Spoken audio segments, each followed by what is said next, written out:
Assalamualaikum warahmatullahi wabarakatuh. Perkenalkan, nama saya Septia Zarniwati dengan NIM A0C02310013. Pada video kali ini, saya akan mempresentasikan materi yang berjudul Cara menghitung pajak akhir tahun sesuai pasal 28A, 29, dan 31E. Sebelum mulai ke materinya, ada rincian pembahasan sebagai berikut. 1. PPh pasal 28A, 2. PPh pasal 29, 3. PPh pasal 31E, 4. Contoh soal, dan yang terakhir ialah kesimpulan. Pertama-tama, kita harus mengetahui dulu nih, apa persamaan dari PPh pasal 28A dan PPh pasal 29. Persamaan dari PPh pasal 28A dan PPh pasal 29 digunakan untuk perhitungan pajak akhir tahun. Lalu, apa perbedaan dari PPh pasal 28A dan PPh pasal 29? Perbedaan PPh pasal 28A dan PPh pasal 29. Untuk PPh pasal 28A, yaitu kelebihan bayar dari pajak dikembalikan ke wajib pajak atau diakumulasikan pada tahun pajak berikutnya. Sedangkan untuk PPh pasal 29, yaitu kekurangan bayar dari pajak tahunan, wajib dibayarkan untuk membayar kekurangan tersebut. Kita akan membahas PPh pasal 28A. Pajak penghasilan pasal 28A adalah kelebihan pembayaran pajak pada akhir tahun. Apabila pajak yang terutang dikurangi dengan kredit pajak untuk tahun pajak yang bersangkutan itu lebih bayar, maka setelah dilakukan pemeriksaan dapat dikembalikan dengan memperhitungkan utang pajak. Selain itu, wajib pajak juga dapat memilih untuk mengkompensasikan dengan utang pajak tahun berikutnya. Adapun hal-hal yang harus dipertimbangkan sebelum pengembalian atas perhitungan pajak. 1. Kebenaran material tentang besarnya pajak penghasilan yang terutang.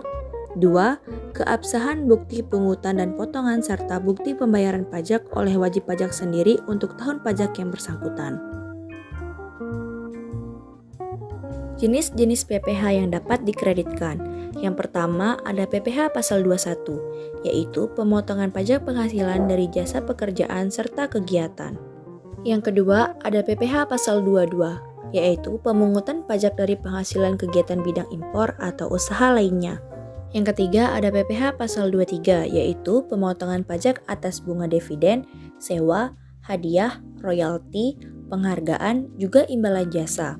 Yang keempat, ada PPh pasal 24, yaitu pajak yang dibayarkan atau terutang dari penghasilan luar negeri. Yang kelima, ada PPh pasal 25, yaitu pembayaran yang dilakukan wajib pajak sendiri. Yang terakhir ialah PPh pasal 26, yaitu pemotongan pajak penghasilan yang diterima wajib pajak luar negeri dari Indonesia. Adapun contoh soal dari PPh pasal 28A. Untuk rumus PPh pasal 28A sama dengan PPh terutang dikurangi kredit pajak. PPh yang terutang sebesar 100 juta. Kredit pajak menurut ketentuan UU PPh pasal 28 sebagai berikut. Pertama, pemotongan pajak dari pekerjaan sesuai dengan pasal 21 sebesar 16 juta. Yang kedua, pemungutan pajak oleh pihak lain sesuai dengan pasal 22 yaitu sebesar 8 juta. Yang ketiga, pemotongan pajak dari modal sesuai dengan pasal 23 sebesar 10 juta. Yang keempat, kredit pajak luar negeri sesuai dengan pasal 24 sebesar 4 juta. Dan yang terakhir, dibayar sendiri oleh wajib pajak sesuai dengan pasal 25 sebesar 50 juta. Jadi, total kredit pajak ialah 88 juta.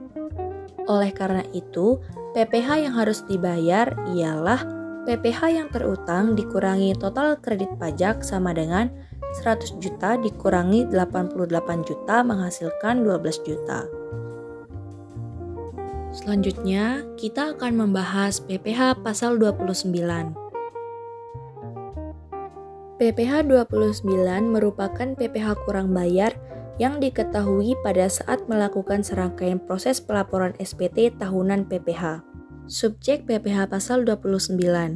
Karena pelaporan SPT tahunan PPh itu bisa dibilang akan dilakukan oleh setiap wajib pajak, maka pelaporan SPT pajak penghasilan yang menimbulkan kurang bayar sesuai ketentuan pajak penghasilan pasal 29, maka subjek pajak ini bisa terjadi pada wajib pajak orang pribadi dan wajib pajak badan.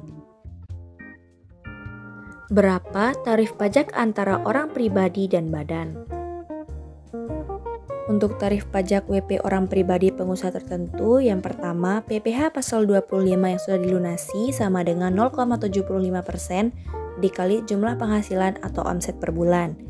Yang kedua, PPh pasal 29 yang harus dilunasi sama dengan PPh yang masih terutang dikurangi dengan PPh pasal 25 yang sudah dilunasi.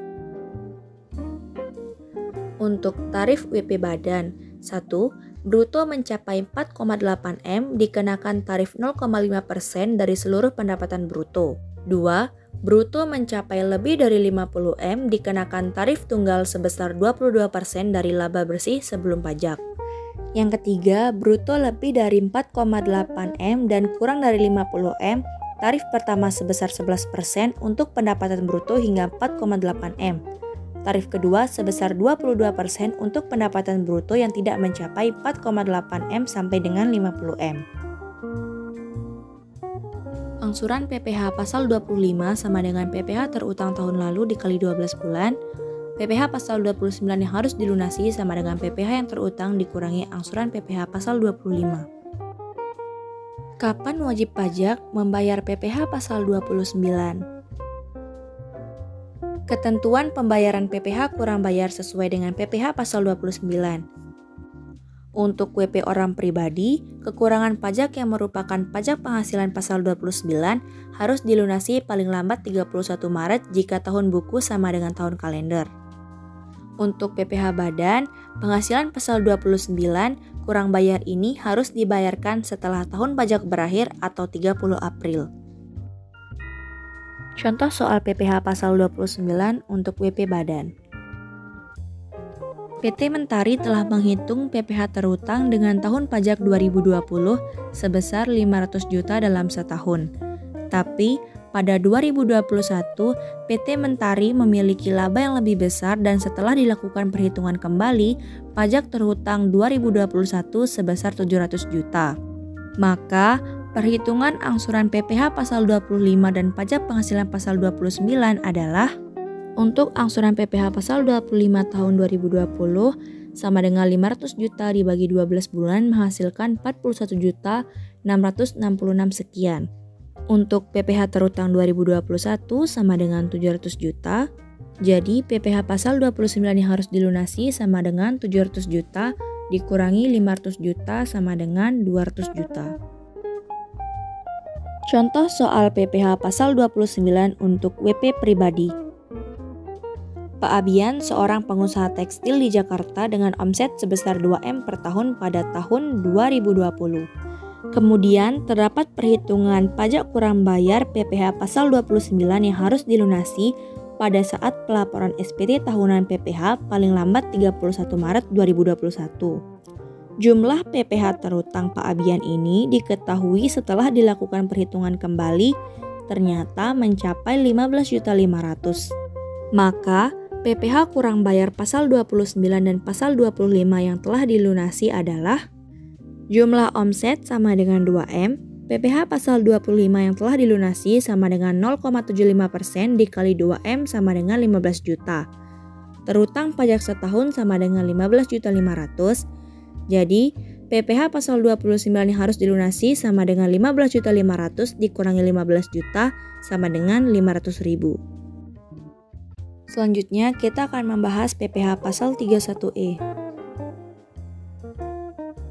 Tarif PPh pasal 31E. Wajib pajak badan dalam negeri peredaran bruto sampai dengan 50 miliar mendapat fasilitas pengurangan tarif sebesar 50% yang dikenakan atas penghasilan kena pajak dari bagian peredaran bruto sampai dengan 4,8 miliar. Adapun contoh soal dari PPh pasal 31E. Peredaran bruto PT Indonesia dalam tahun pajak 2015 sebesar 30 miliar rupiah dengan penghasilan kena pajak sebesar 3 miliar rupiah. Perhitungan pajak penghasilan yang terutang adalah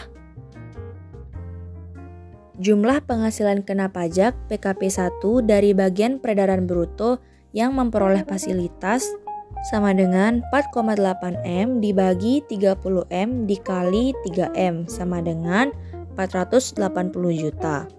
Jumlah penghasilan kena pajak PKP 2 dari bagian peredaran bruto yang tidak memperoleh fasilitas sama dengan 3M dikurangi 480 juta sama dengan 2M 520 juta.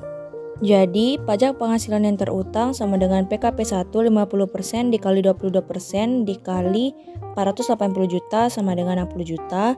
PKP 2 sama dengan 22% dikali 2M 520 juta menghasilkan 554 juta 400. Jadi, PPh terutang sama dengan 614 juta 400. Jadi kesimpulan dari materi yang saya sampaikan ialah PPh pasal 28A yaitu kelebihan pembayaran pajak yang dapat dikembalikan kepada wajib pajak jika pajak terutang lebih kecil dibanding kredit pajak. PPh pasal 29 yaitu berfokus pada kekurangan pembayaran pajak di mana wajib pajak harus membayar selisih jika pajak terutang lebih besar dari yang membayar. Dan yang terakhir, PPh pasal 31E menyediakan tarif pajak dengan peredaran bruto hingga 4,8 miliar. Itu saja yang dapat saya sampaikan. Sekian, terima kasih.